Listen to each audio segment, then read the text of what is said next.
إن الحمد لله نحمده ونستعينه ونستهديه ونعوذ بالله من شرور أنفسنا ومن سيئات أعمالنا من يهده الله فلا مضل له ومن يضلل فلا هادي له ونشهد أن لا إله إلا الله وحده لا شريك له ونشهد أن محمدا عبده ورسوله سيدنا وحبيبنا وقائدنا وقرة أعيننا من بعثه الله رحمة للعالمين هاديا ومبشرا ونذيرا بلغ الرسالة وأدى الأمانة ونصح الأمة. عباد الله أوصيكم ونفسي بتقوى الله. يقول الله سبحانه وتعالى في كتابه يا أيها الذين آمنوا اتقوا الله حق تقاته ولا تموتن إلا وأنتم مسلمون. يا أيها الناس اتقوا ربكم الذي خلقكم من نفس واحدة وخلق منها زوجها وبث منهما رجالا كثيرا ونساء واتقوا الله الذي تساءلون به والأرحام إن الله كان عليكم رقيبا. يا أيها الذين آمنوا اتقوا الله وقولوا قولا سديدا يصلح لكم أعمالكم ويغفر لكم ذنوبكم ومن يطع الله ورسوله فقد فاز فوزا عظيما. Dear Muslims, today we are living in one of the most turbulent times. The Muslim Ummah is being tested day and night.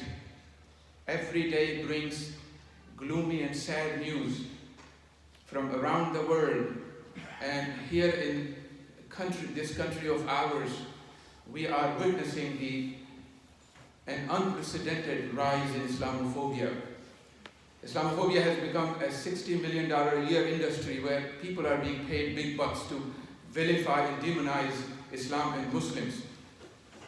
And a recent Pew Research survey said that the Muslims are the least liked group in the United States, even less liked than the atheists. And subhanAllah, this brings to us a moment of reflection that how an ummah, which Allah subhanahu wa ta'ala described as Kuntum khayra ummatin ukhrijat linnas, you are the best ummah that has been raised for mankind. How is it that from the best to the least liked, there must be a reason behind it?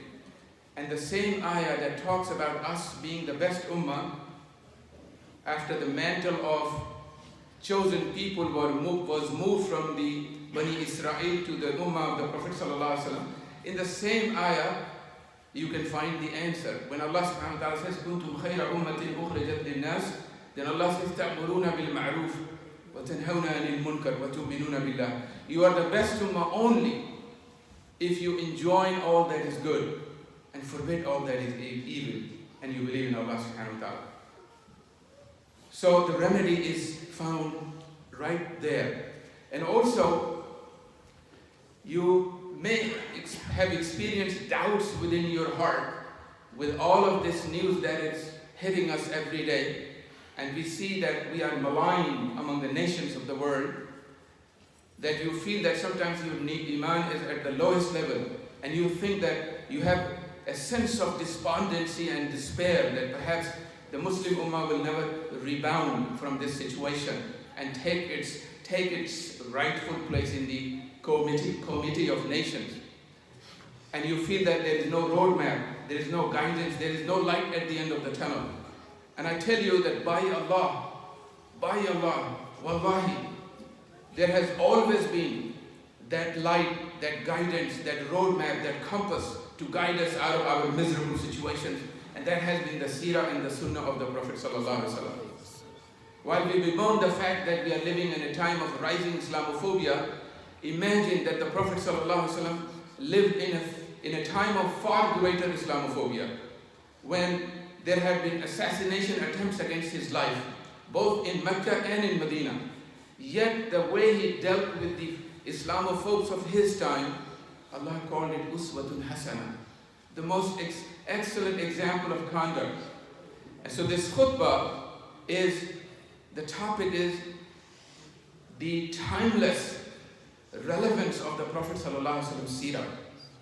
Some Muslims mistakenly think that Seerah is something ancient, It is frozen in the 6th and 7th century Arabia and has no relevance to our lives today. I say, wallahi, Seerah is every bit as relevant to us today as it was in the time of the Prophet ﷺ. And how so? Because he is the last and final messenger of Allah. And his Seerah, his Sunnah, the revelation that he brought, that have been preserved by Allah subhanahu wa ta'ala till the end of time. Even when Isa alayhi salam returns on the second coming, he will follow the Sharia of the Prophet sallallahu alaihi wasallam. Now, the Seerah is a timeless guidance, and Muslims cannot truly understand Islam without having the understanding of the Seerah. Because Iqra bismi rabbika alladhi khalaq came when the Prophet ﷺ was 40 years old. For 40 years before that, he was living in the Jahili Arab society, and yet was the best example of conduct for the people.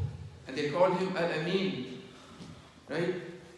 And subhanAllah, 1400 years ago, when he appeared on the scene of a Jahili Arab society where some of the Jahili Arab would bury their infant daughters alive because they thought that if they grew up, they will commit acts of indecency. So they buried them alive. We know from our own history, this is what happened.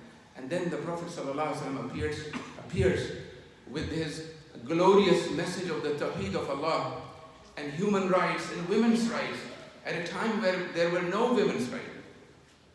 Women were subjected to all kinds of monstrosity. They were just dispensable. And when a companion of the Prophet ﷺ came to him, asking him, "O Messenger of Allah, who is most deserving of my companionship after Allah and His Messenger?" He said, "Your mother." And then who? "Your mother." Then who? "Your mother." And subhanAllah, in one stroke, the Prophet ﷺ elevated the status of women. And I was talking earlier that we cannot understand Islam unless we have the backdrop of the Seerah of the Prophet ﷺ. Same way, we cannot truly understand the Quran unless we have the backdrop of the Seerah. Because much of the Quran came down in response to what happened in the life of the Prophet ﷺ and the life of his companions. So while the Quran is the text, the Seerah provides the context for the Quran. So when the Prophet ﷺ climbed down Mount Safa and invited the people, his people, to the worship of one Allah, his uncle Abu Lahab said, "May your hand perish for the rest of the day. Is this what you had invited us for?" And what happens? A surah comes down, Tabbat yada Abi Lahab. Right?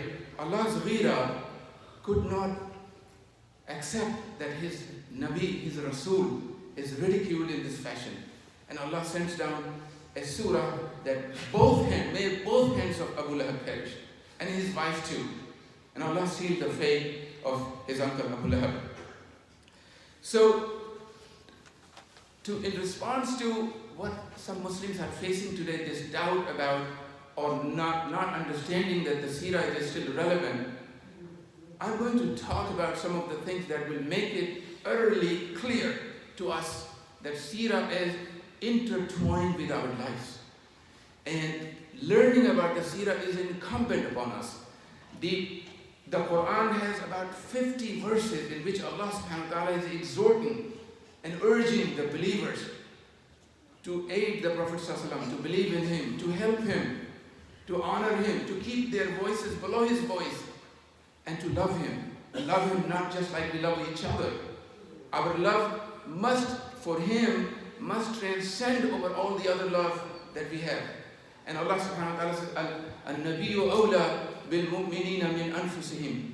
The Prophet sallallahu alaihi wasallam to the believers is dearer and more preferable to themselves to the believers than their own selves. And Allah said, "May yuti Rasula faqad ata Allah." He who obeys the Rasul sallallahu alaihi wasallam it is as if he has obeyed Allah.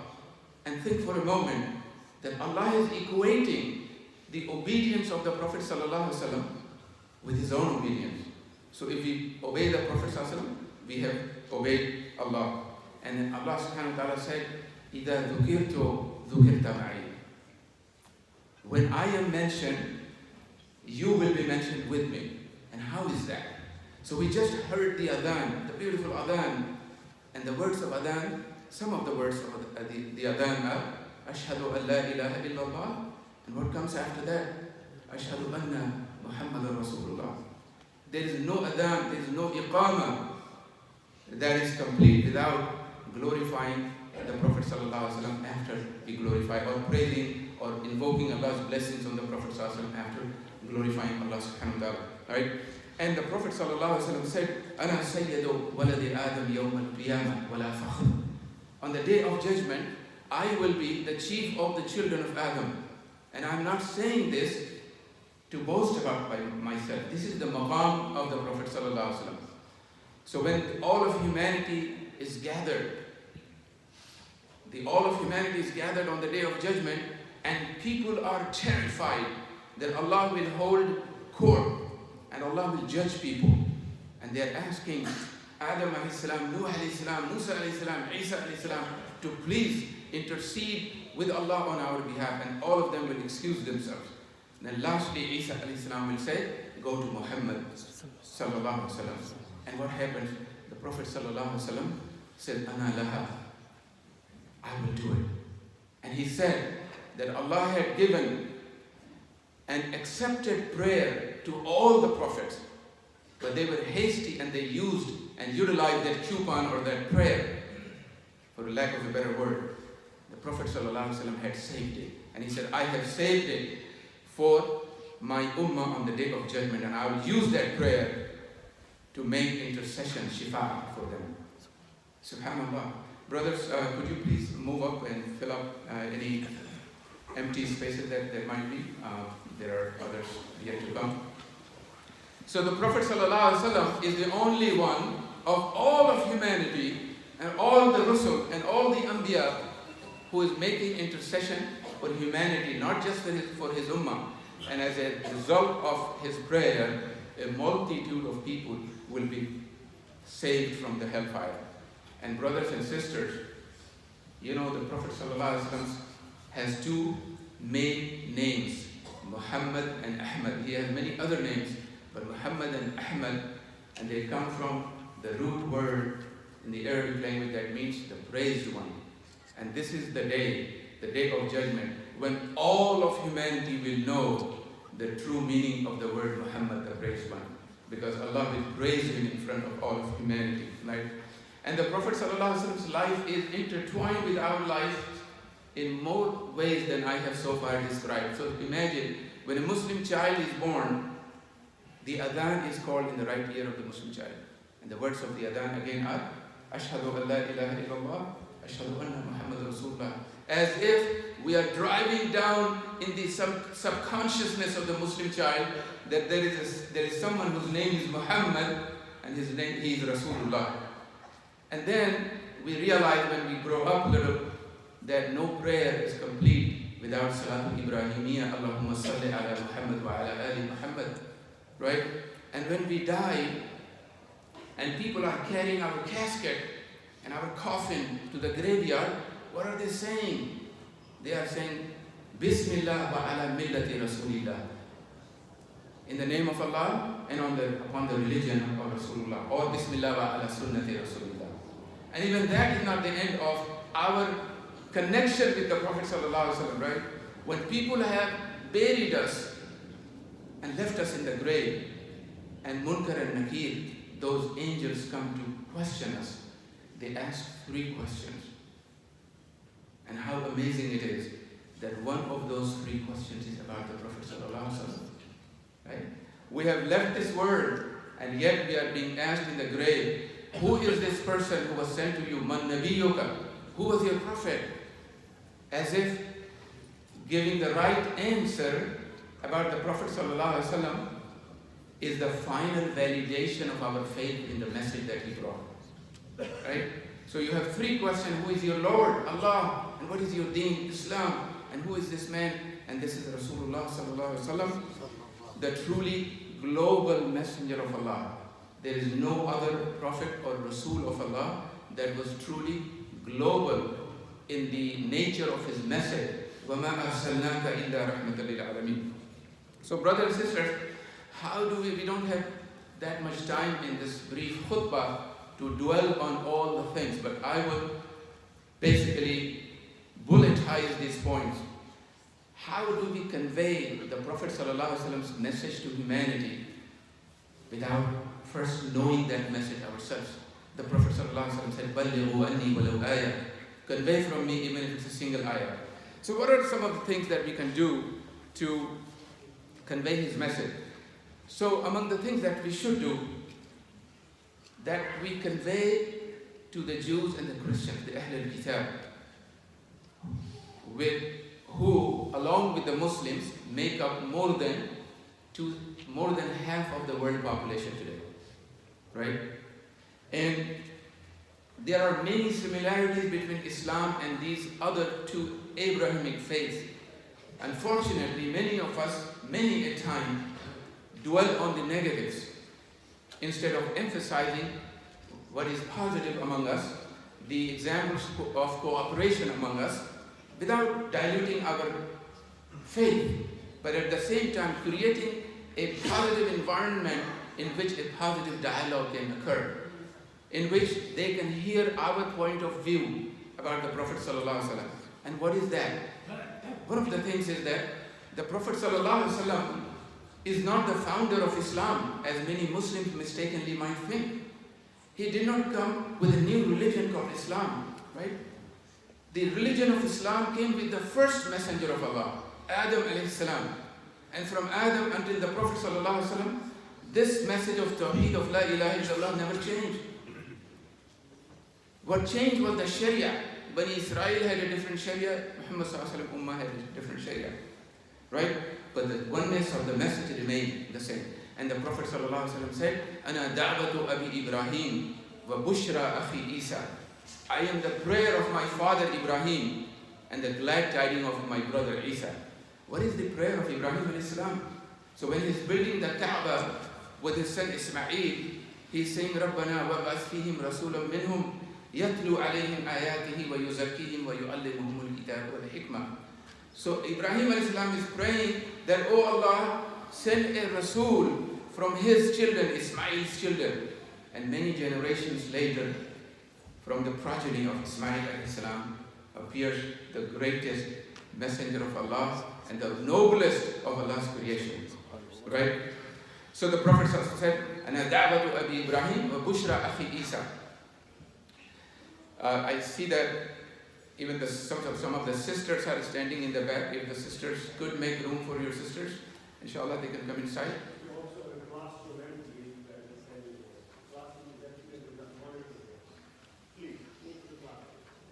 So the glad tidings that Isa alayhi salam gave, what was that glad tidings? He said that after me there will be a Rasul whose name will be Ahmad. The Quran says that, right? And even in the Gospels we find references to the coming of the Prophet ﷺ, because Isa alayhi salam is leaving the scene, and a prophet does not leave the scene until he informs the people who is coming after him. So he said a Rasul will come whose name will be Ahmad, and you follow him, right? And in the Old Testament, I'm talking about the similarity of the message of the Prophet ﷺ and the message of Isa alayhi salam, Musa alayhi salam, Ibrahim alayhi salam, right? And the Prophet ﷺ is upon the same religion as these prophets of Allah, right? So the first of the 10 commandments says, "I am Lord your God. You shall have no other gods beside me." This is the first of the 10 commandments. And Isa alayhi salam said, "Hear, O Israel, the Lord our God is one Lord." This is the first commandment. And the second is that you shall love your neighbor as yourself. And what did the Prophet ﷺ say? "Qul huwallahu ahad." He said that the greatest kalima in Islam is to say La ilaha illallah, right? And he said, none of you will achieve excellence of Iman until لا يؤمن أحدكم حتى يحب لأخيه وقال لجاره ما يحب لنفسه. None of you will attain the excellence of Iman until you love for your brother and sister and your neighbor the way you love yourself. And neither Jesus, peace be upon him, nor Muhammad sallallahu alaihi wasallam limited this love of the neighbor to just Christians or Muslims. It's a universal command. We have to ask ourselves, are we reaching out to our neighbors? Are we spreading the message of the noble life of the Prophet sallallahu alaihi wasallam to those who hate him because they don't know any better about him? And a few more points before I sit down. So, one of the things that can also create some positive vibe about Islam is starting a good dialogue, is to offer shukr and gratitude to people who have done us favors, historically or in our time, because this is a big theme in Islam. So think about this, that when the Muslims are persecuted in Mecca and life has become unbearable for them, the Prophet ﷺ sends them to where? To a Christian land, Habasha, Abyssinia. And he said, "Idhabu ila Najashi." Go to Najashi, and he's not going to persecute you because of your beliefs. And subhanAllah, Muslims had 2 migrations to Habasha, and the last of them left after 14 years. Ja'far ibn Abi Talib, and Habiba, and so on and so forth. And subhanAllah, in our time, a lady named Angela Merkel, the German chancellor, has given refuge to more than 1 million mostly Muslim refugees in Germany. And for doing that, she took a lot of flack from right-wing politicians, and including our own president here. But she did not flinch, and she gave refuge to those Muslims. I ask myself and ask you, shouldn't we give thanks to people who have done us favor? Also, brothers and sisters, the fast of Ashura that many of us fast on the 10th of Muharram, and some even fast on 9th and 10th, or 10th and 11th. But this fast has nothing to do with the month of Muharram. The reason we fast is on the day of Ashura is to thank Allah for the emancipation of Jews, Bani Israel, from ancient Egypt. And when the Prophet ﷺ came to Medina and he found the Jews fasting, and he inquired about it, and he was told that they are fasting to thank Allah because Musa and his qawm were freed from Fir'aun, and the Prophet ﷺ said, we will fast as well, we have more rights on Musa. So subhanAllah, we will tell the Jews that look, to this day Muslims are fasting to thank Allah on your behalf. And also, brothers and sisters, a Muslim family called Nusayba, they are opening and closing the doors of the Church of Holy Sepulchre in Jerusalem every day, since the time of Umar ibn Khattab. And why are they doing that? Why are Muslim families performing this duty? Because when the Prophet Umar received the key to Jerusalem, he also received the key to the Church of Holy Sepulchre by the patriarch of the church. And he said, keep peace among the competing and feuding Christians, because you have Franciscan Orthodox Christians, you have Greek Orthodox, and you have others. And they were competing because the relics of Isa alayhi salam are supposed to be in that church, and it's the holiest of the holy church in the Christendom. So a Muslim family is keeping peace among Christians in their holiest place. أقول قولي هذا واستغفر الله لي ولكم فاستغفروه إنه هو الغفور الرحيم.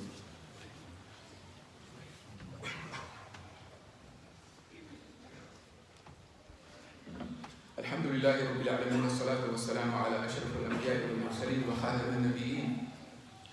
Brothers and sisters, one of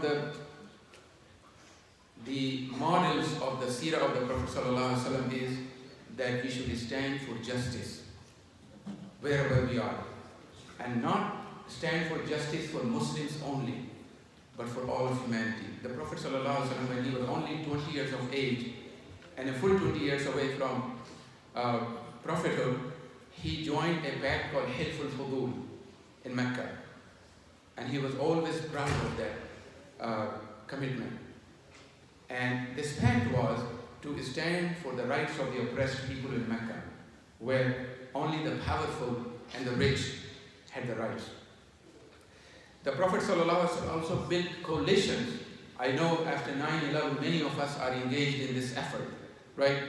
So how did he build coalitions? He sought out good people in an evil society, in a Jahili, pre-Islamic society. And subhanAllah, when he is coming back from Ta'if, where he has been rejected, bloodied, thrown out, and he cannot enter Mecca because his uncle Abu Talib and Khadija radiallahu anha have died, the two pillars of his support. And he knows that once he enters Mecca, he will be physically attacked. So he seeks physical protection from mushrikeen, three pagans. One of them was Mut'im bin Adi. And he accepted that request of the Prophet ﷺ. And he armed himself. He went outside and brought the Prophet ﷺ and Zayd ibn Haritha inside Mecca. And from that time onward, post-Ta'if, until the Prophet ﷺ made hijrah to Medina, he was living under the physical protection of a mushrik named Mut'im bin Adi. And fast forward after the Battle of Badr, and Mut'im has died as a mushrik. His son Jubair later became a Muslim. So Rasulullah ﷺ remembers Mut'im even though he has died, but his favors are still, on his mind. And he said, لو كان مطعم بن عدي حيا فكلمني في هؤلاء النتنى لتركتهم له. If Mut'im had been alive today and he had said one word about these filthy prisoners, I would have let them go. Right? And then when the Prophet ﷺ is making the migration, his guide in this top secret journey is a mushrik named Abdullah bin Arqam. And Abu Bakr has hired him because he is the most knowledgeable about the highways and the byways of that area. As a matter of fact, when the Saudis built that road from Mecca to Medina, it is called Tariq al-Hijrah. It follows the same route that the Prophet ﷺ took, led by Abdullah bin Arqam. So the point is, brothers and sisters, that even among people of other faith, not everybody is an Islamophobe. There are good people among them. And we need to build alliances to drown out those voices that attack us. This is what the Prophet ﷺ did. Now finally, I'm sorry I'm just a few minutes over it. I hope you will forgive me for that. So finally, as depressing things are happening to us, we should remember Yusuf alayhi salam and his plight. He has one of the noblest lineages among the prophets. Prophet, son of a prophet, grandson of a prophet, great-grandson of a prophet, and yet he was thrown into the well, sold into slavery, falsely accused of seduction, and then thrown into jail for many years. And Allah says, وَاللَّهُ غَالِبٌ عَلَىٰ أَمْرِهِ وَلَكِنَّ أَكْثَرَ النَّاسِ لَا يَعْلَمُونَ. While this was happening to Yusuf alayhi salam, Allah was still in control of the affairs of Yusuf alayhi salam, but most people do not understand. So what is happening to us today, it is happening with Allah's knowledge and Allah's permission. And if we remain steadfast, then Allah will give us victory, just like He gave victory to people before us. I come to you from Dallas, Texas. A few years ago, there was a fundraising for the Prophet ﷺ, a project for the Prophet ﷺ. It was called Standing with the Prophet in Honor and Respect. And this came a few weeks after the Charlie Hebdo incident, the cartoon incident in France. And, emotions were very raw. And the Islamophobes got wind of this fundraiser and they came in big numbers to disrupt this fundraiser. And they were cursing us and insulting us and Allah subhanahu wa ta'ala and the Prophet sallallahu alaihi wasallam. I began to ask myself, what could drive this kind of raw hatred toward the Prophet sallallahu alaihi wasallam? And the only answer I could find is that because they don't know his noble life, and the fact that they don't know, we are responsible for that. Because how else would they know? Would they learn about the Prophet ﷺ from Breitbart.com and Fox News and CNN? Or would they learn it from us? So I began to think, what can I do? Because we know that knowing the Prophet ﷺ is key to respecting him. We know from history that his staunchest enemies By the Fath of Mecca, by the conquest of Mecca, they came into the fold of Islam. People like Abu Sufyan bin Harb, Safwan bin Umayyah, Khalid ibn al-Walid, Ekram bin Abi Jahl, all of them, because they could no longer remain in denial of the holiness of the mission of the Prophet ﷺ and his noble character. So I wrote a book on the Seerah, a biography of the Prophet ﷺ from authentic sources in modern English with a lot of reflection and contextualization with our time. This book is called Muhammad, son of Abraham, brother of Moses, successor of Jesus. And this book has two main goals. One, that we Muslims ourselves reconnect with the message of and life of the Prophet ﷺ.